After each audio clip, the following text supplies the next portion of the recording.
What's up, you guys? Bryan Felder here with another episode of The Adventures of an Entrepreneur. And what we're here today for is one of the most cool, one of the most collected, one of the most polished entrepreneurs I've ever met. Not only brilliant, but also just someone that is so relatable and someone that you can actually just have a casual conversation. And you'll leave so much more polished yourself just from the nuggets and the content that Mr. Todd Carter will give us.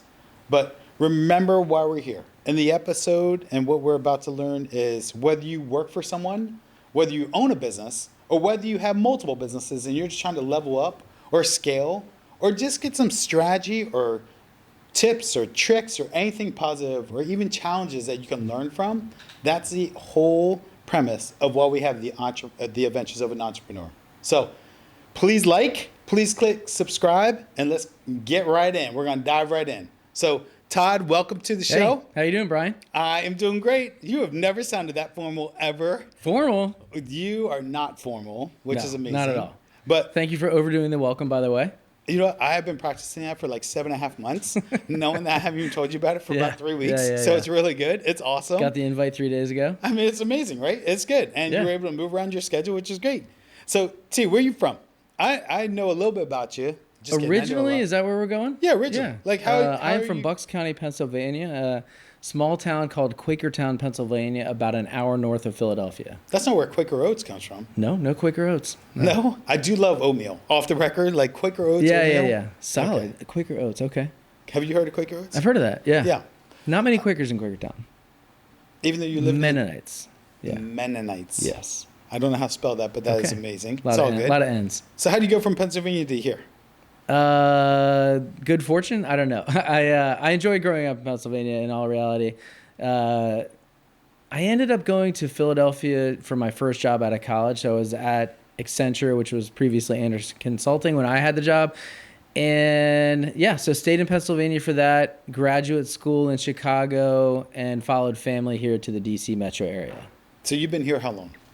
18 years this year. Next month. Oh, so this is home. Yeah, it's home now. Longest I've ever been anywhere. 18 years. I did not know that. Yeah. I thought it was a little bit less. So 10 years in Chicago, and the rest of the time we were just in Pennsylvania growing up. So when you got here, where did you start working? What were you doing? Yeah, so probably origin story. How did we come to this area? So my now wife and I met at Accenture, and we were in graduate school at Northwestern.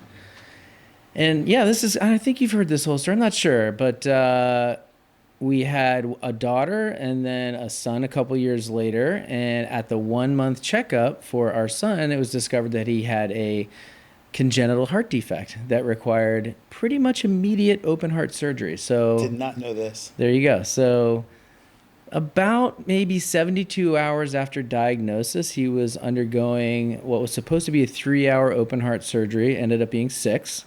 Okay. And it was, everything turned out fine, and that's the great part. But it was an eye-opener for us, and so my wife and I did just a whole lot of soul-searching. We made lists, we made priorities in all the categories, and so we decided that at that moment we were going to live incredibly intentionally in a lot of different things. So family, spiritual life, outdoor hiking, activities, things we wanted to do, work, what was important to us.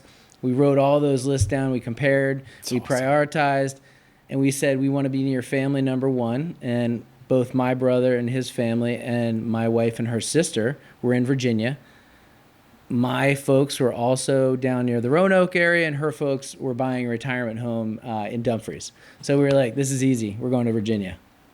And so you were at Accenture working 20 hours a week? 20, yeah. So grinding, 50, 60, 70 hours a week. Yeah, no, I had just been promoted to manager, and Juliana had been there the same amount of time. And we were on airplanes all the time, and we had just started a family. So our daughter was, I think, 3.5, 4 when we moved here, and our son was a year old. And I said, listen, like, if we're going to do this, she decided to transfer internally to Accenture.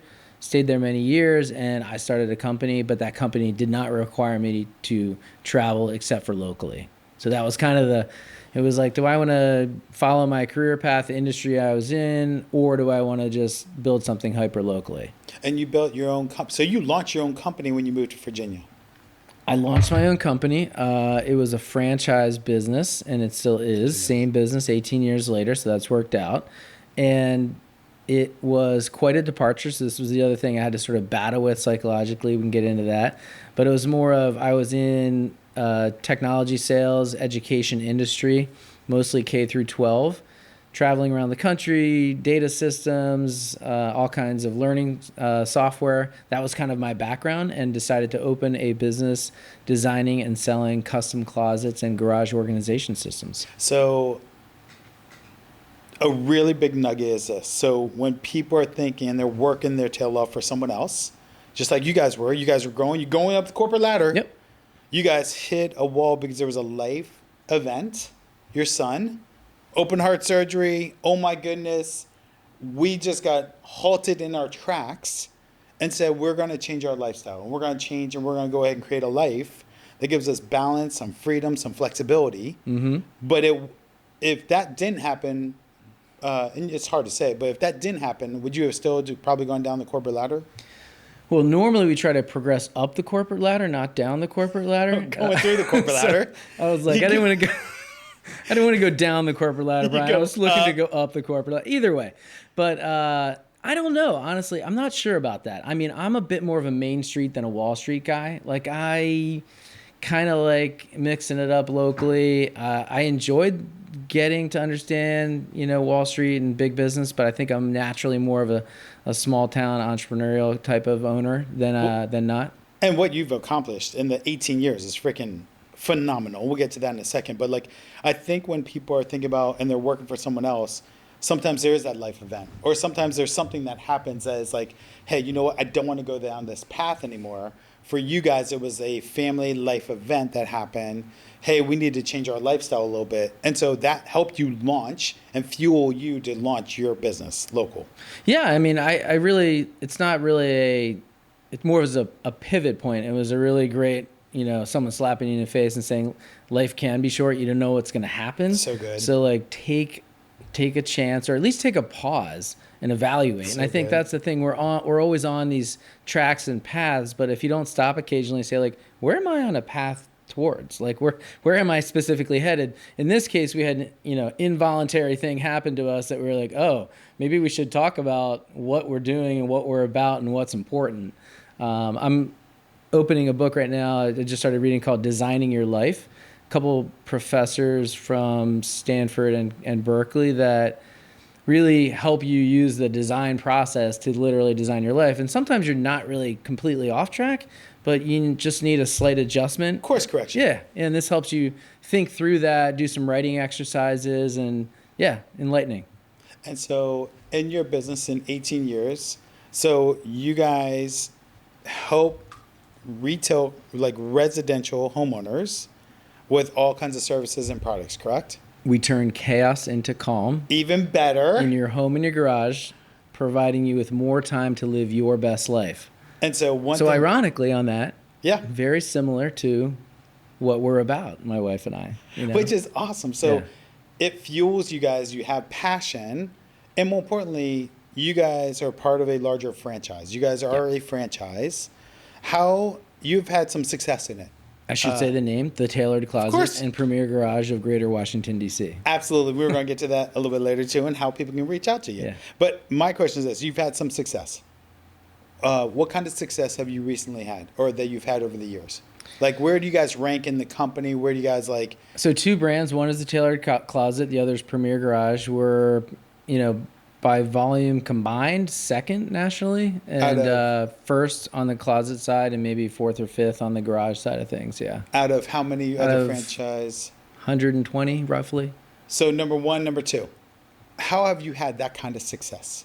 Because when people either invest in a franchise or start their own non-franchise, sure, there's a lot of challenges, there's obstacles. Like, you guys run an organization, a very successful one, and you are on top of pretty much every facet of your organization. How does someone have that kind of success generous of you to say that or think that. I think we knew each other for a long time, so you probably remember some of the earlier chapters of, driving down a blind alley into a brick wall. That has happened plenty of times, but I think that's what causes you to learn, again, either voluntarily or involuntarily, Right. what the other path might be. I think a couple of things that would pop out to me as fundamental, like one is I'm a big proponent of business coaching. And whether that business coach is you and I hanging out and talking and giving each other advice is one way to do it. Yeah. Another way is to hire a professional business coach. I think vet one and hire one and stick with them. That's often something people don't think they can afford or should pay for, but I do believe that what I say is good business coaching accelerates decision making for entrepreneurs. Good business coaching accelerates good decision making. Awesome. So great nugget. You might be thinking about something and know in your gut what the thing to do is. By having dialogue with a professional coach, you can really shorten that cycle and save yourself months, if not years, either making a strategy decision or firing an employee or hiring an employee. It just compresses that cycle where you can build more quickly. Well, I think it's also sometimes running your own businesses, we're so in the business. Yeah. We need third party, independent, neutral insight to help us guide and grow. Also thinking that can come in many forms, like accountability partners almost. Yep. Or like creating your own board of directors or hiring an outside third party coach, which definitely can help for sure. Yeah. I'd say the other thing is just a focus on people. I mean, hiring, again, and being intentional about it. We've hired and tried to grow a management team that can generally operate the company without us. We love to travel. We love to do outdoor activities. And so we want that flexibility. The original intention was we're going to build this so we have a lot of flexibility. Could we be making more money in another career in consulting? Maybe, like quite possibly or probably, but we really value the flexibility that we have, the ability to travel and to sort of grow and empower other people in their careers is super rewarding. And, it also grants us that flexibility. So we're hiring those people, giving them an opportunity to grow and do something maybe they didn't have the courage to do independently. And I think that's super fun. Well, I think your leadership style is what is so impressive to you of what you guys have you and Juliana have really built, because you empower your people, but also you build a certain culture. Mm-hmm. That culture, you have buy-in.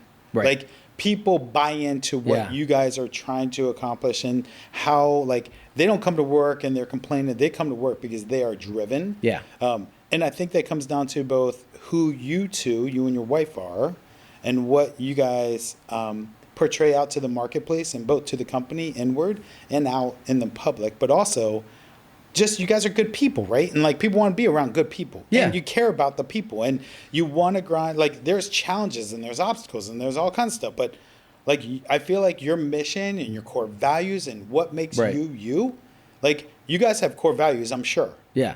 What are your core values? Yeah, I'm going to look down just to make sure I cover them all directly. I thought you were looking at your shoes. I was like, so here's the thing.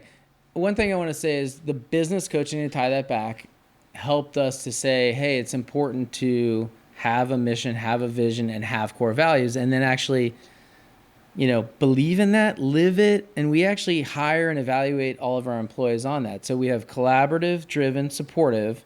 So being collaborative, being driven, being supportive, and acting in a way that's spirited with clarity, ownership, and integrity. So, and it's interesting when you look at it. I think of a company very much as an organic thing that lives and grows kind of on its own. And we really our team interviewed all the employees, even interviewed clients and partners and said, like, what are the words that come to mind when you think of us? And we did word clouds on that. And so over time, we've distilled it to that set of words. We came up with very specific definitions for those. So when we bring someone in for an interview, one of the parts of that post-interview process is rate this person by your perception of what their core values are like.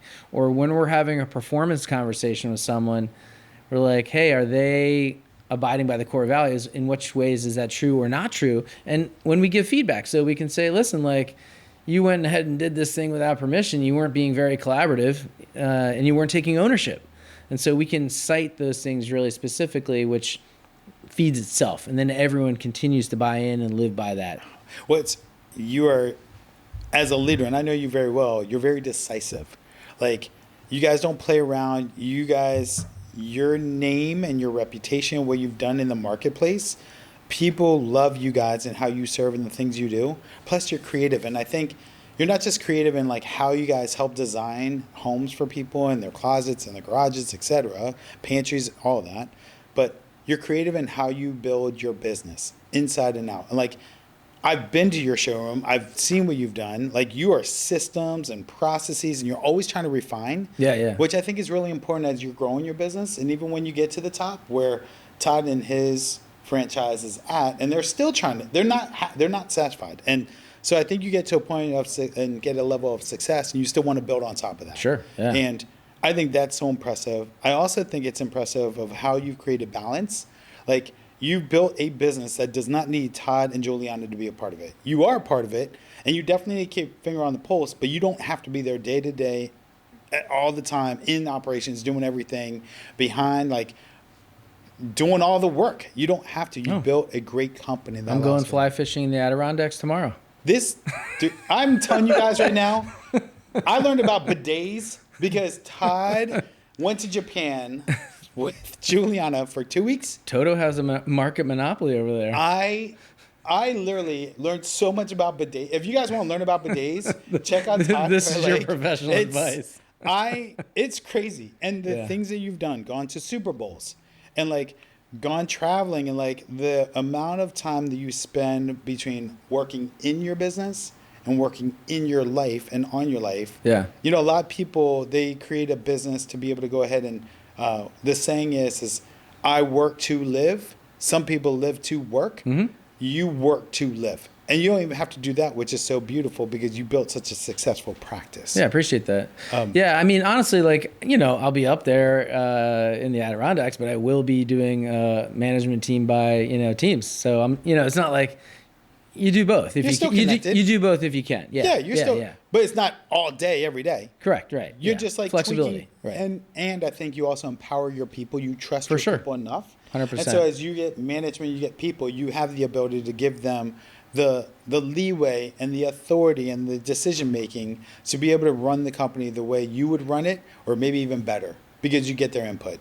And I think that's important. And not that you don't have challenges. Like, what would be a challenge in your business that you experienced over the past year or two? Like, what would be something that, was it recruiting? Was it retention? Was it like product? Like, what would you say?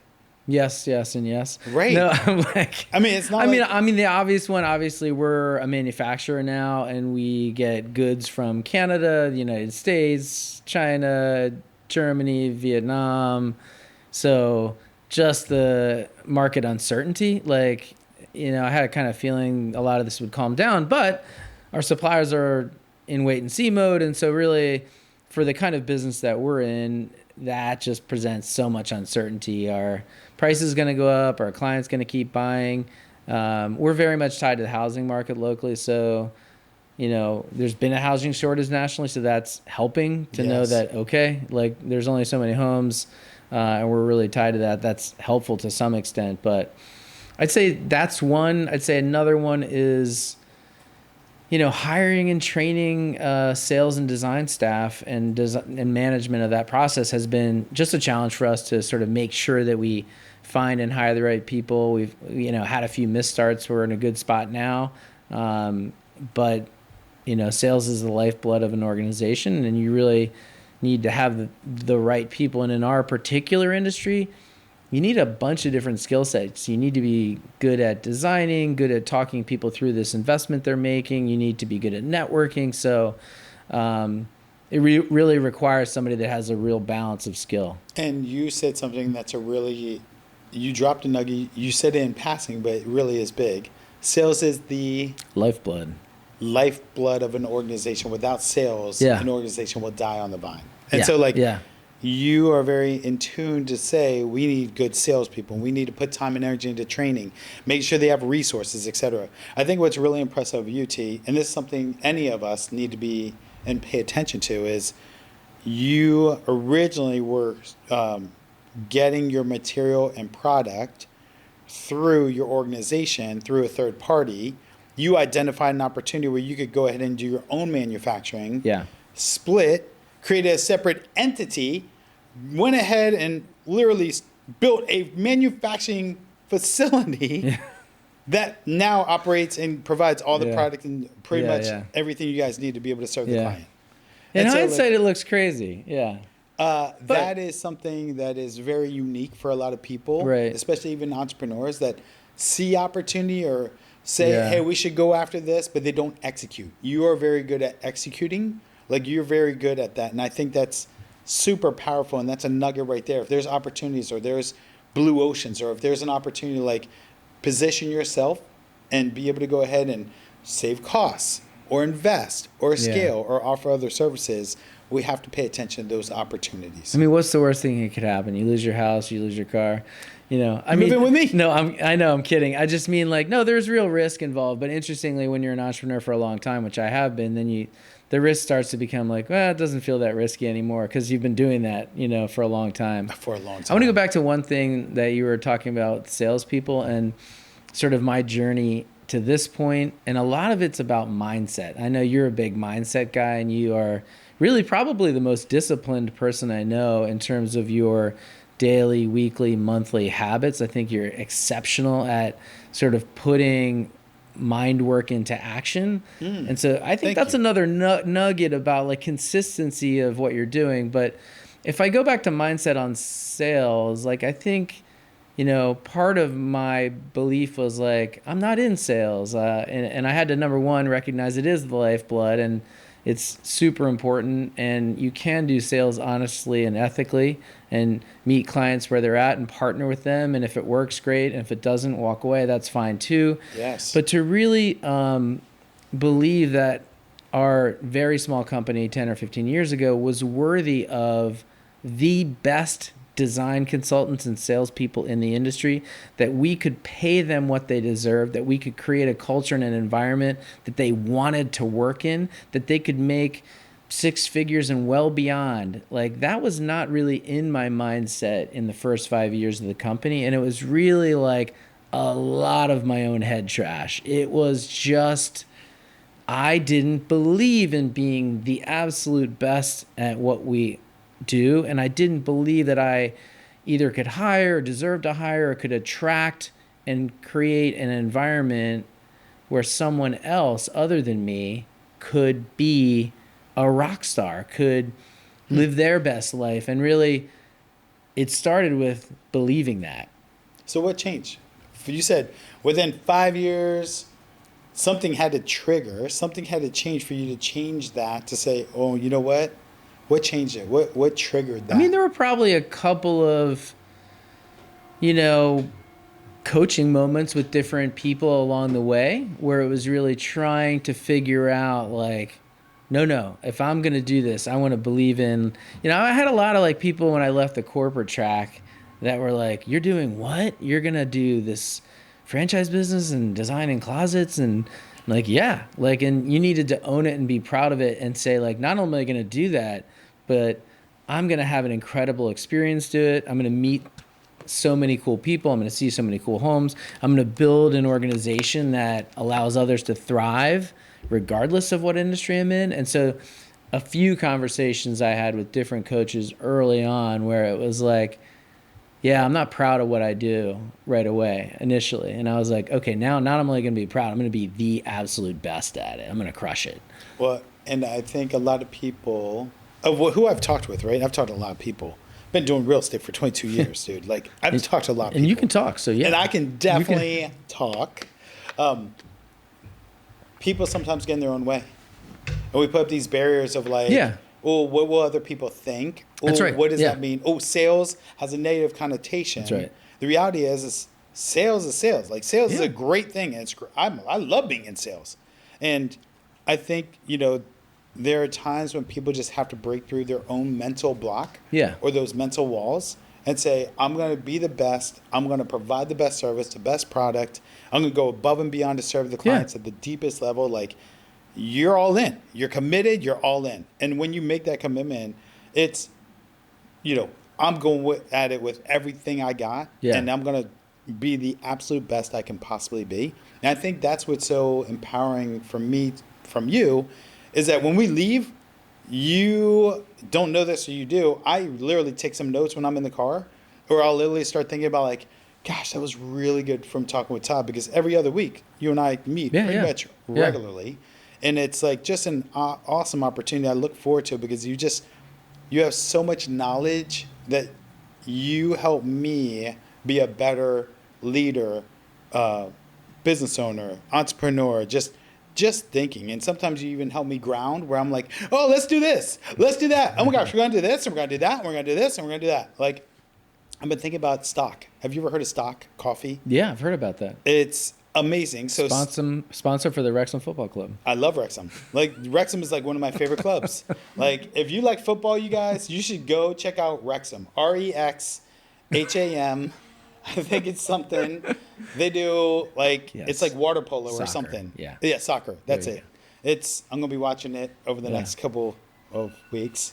But I think, if anything, one thing that you have done is you have done such a great job of like, this is where I'm at. This is how I want to create balance. This is what I've done in my business. I want my business to fuel my life. I want to spend time with my family. I also want to be better. I want to serve better and lead better. Yeah. And that has just been probably the most impressive of what I know of UT. I appreciate and the things that you do. I mean, we always have a good, honest exchange of ideas, and that's the other thing. You find an accountability partner, right? It's the accountability partner. Once you do that, and you can be open with somebody that's not directly in your work, it's super valuable. It's awesome, and that's been fantastic, I think, for both of us. So, as we wrap up, T, what would you say the most fun about your business is, or about what you do, or how you've done it in the past 18 years? Like, what's been the most fun for you? Like, where have you had the most fun? I mean, more recently, honestly, building a factory was really fun. Yeah. I mean, I don't know. That's awesome. I like the early stages of everything. I mean, overall, it's been fun to see the